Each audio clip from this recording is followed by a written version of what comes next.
Hi, hi, hi! Magandang gabi ho sa inyong lahat. Ako na naman ho ito, ang pambansang bartender ho ng Pilipinas. Wala hong iba kundi si Mr. Lance. Ayan, nakatanggap po ako ng message or reaction, o, di ba? O comment. Ayan ho, no? Lahat ho, ginamit ko na, no? About dito ho sa gin tonic, paliwanag ko daw ho yung mixing, at the same time, yung kanya hong history. Okay, pagbibigyan ho natin ng comment.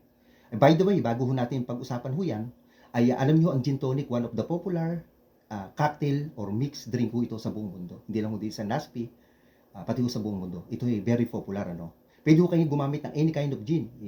Itong hawak kong Bombay, pwede ho. Tanqueray, pwede. Mga Gilbis, pwede rin ho. Kahit Ginebra, pwede rin ho. At ang mix ho niyan, ang gin and tonic. Meron ho kayong tall glass o malaking baso, lagyan nyo full of ice, lagyan nyo ng gin kung gano'ng dami gusto nyo, at lagyan nyo ho ng tonic. At mag-slice lang kayo ng American lemon, bagsakan nyo. Gin tonic na ho siya. Ganun lang ho kasimple. Okay? Sana ho ay nagustuhan o nag-comment. Ngayon, pag-uusapan naman ho natin ang kanyang istorya or history ng gin tonic. Kailan ba nagsimula? Sino ba naka-imbento? Okay, ito na ho siya, no? Nag-start to noong 1700s. Ang naka-imbento nito si Scottish Doctor George Cleghorn, ano? Ito ay nag-start inumin ng mga British soldiers noong 1800s na naka-istasyon sa India. Sa bansang India, no? Tatanungin niyo, bakit sa bansang India? Kasi may tinatawag na Indian-British rule. Okay? Or, kasi no, yung British ay nasako po nila yung nag-rule ho sila sa bansang India, no? Tinatawag yun na British Rule of India, subcontinent between. Ito ho yung mga taon na nag-rule ho ang mga British sa bansang India noong 1858 to 1947. Ganyan ho katagal. At doon niya ho ininom to ng mga sundalong British, yung gin tonic. Okay? Papaliwanag ko naman ho sa inyo ang history ng tonic water.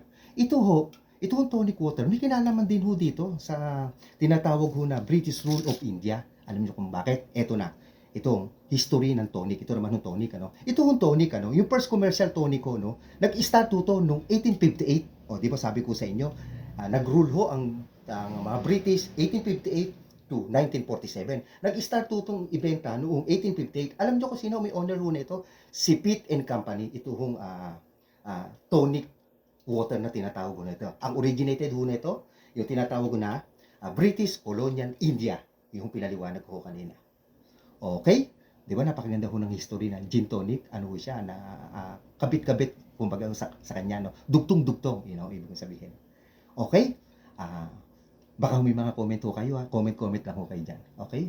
Ito si Kuya Kim, nagsasabing, hindi ho pala, ako ang pambansang bartender ho ng Pilipinas. Wala akong iba kundi si Mr. Lance. Thanks for watching. God bless po sa ating lahat. Comment ako, paki-like, and share, and paki-follow.